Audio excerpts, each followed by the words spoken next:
Inside Prince Harry, Meghan Markle, Prince William and Kate Middleton's summer vacation plans. Royals on holiday. With Queen Elizabeth settling into her long vacation at Balmoral Castle in Scotland, travel plans for other members of the Windsor clan are coming together. For their first summer together as husband and wife, Prince Harry and Meghan Markle will have much of the coming weeks to themselves, following the wedding of Harry's good friend Charlie Van Straubenzee this weekend. The newlyweds will likely head to Scotland to join the Queen for a few days, as is customary for royal family members during the summer holiday. The Queen, 92, expects everyone to join in the festivities at some point before she heads back to London in early October. It will be Meghan's first visit to the estate since her wedding, and she will be expected to immerse herself in everything from outdoor picnics and barbecues to joining her husband hunting or stalking deer, an activity the animal-loving former actress may decline.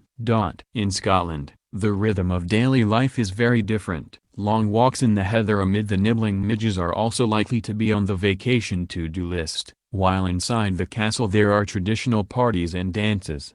There will be lots of outdoor fun, but Meghan won't have to get her hands too dirty. At the Lochside barbecues, all the food and equipment is laid out by footmen who then are required to exit the scene so that a member of the family can take over as if they had done all the preparations. In the past it was always Prince Philip, according to Brian Hoey's At Home with the Queen. At family picnics, the same footmen lay the tables and arrange the food, cutlery and china and then move to a discreet distance where they can keep an eye on things and be within calling range if needed. The Queen pours the tea, but that is the extent of her culinary efforts. Guests have spoken of the Queen's motherly touch at Balmoral and how she looks out for those visiting. Kate Middleton said the Queen welcomes her children to her homes by leaving small gifts for them, while the monarch's late cousin once told people how her domestic responsibilities meant she might personally attend to the concerns of a staffer's family.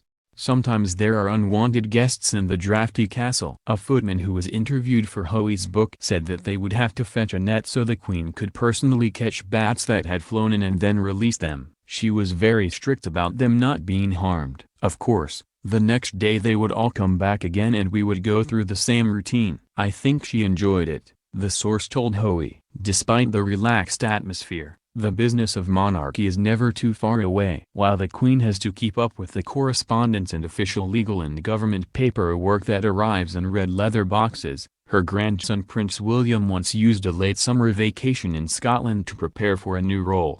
His father, Prince Charles, had a special sword delivered to his home Markle, on the estate, in September 2013. So that he could teach his son the rudiments of dubbing someone a knight, without having an accident with the glistening blade. William's first investiture carried out on behalf of the Queen took place around this time. For William and Kate and their 3 children, their summer has already started with a sunshine break in the Caribbean, when they visited Mystique with Kate's parents, where they likely enjoyed tennis, scuba diving and teaching the children to swim. For William and Kate and their 3 children, their summer has already started with a sunshine break in the Caribbean, when they visited Mystique with Kate's parents, where they likely enjoyed tennis, scuba diving and teaching the children to swim. For the first time, their 2 oldest children, Prince George, 5, and Charlotte, 3, are both on a break from school until early September. So, their usual trip to Balmoral that often takes place in early September might have to come sooner. They are also likely to spend much of their time at their country home, Anmer Hall, rather than Kensington Palace in London, which is fringed by parks that are packed with tourists this time of year. Around Anmer in Norfolk, about 120 miles north of London, the family of 5 will live a more relaxed life, heading to the nearby beaches for fun in the sand, paddling or taking trips to local parks and cafes with Mom Kate. The royal mom of 3 recently spoke of her love for the simple moments with her family. Spending quality time together is such an important aspect of family life, and for me, as a mother, it is the simple family moments like playing outside together that I cherish, she said.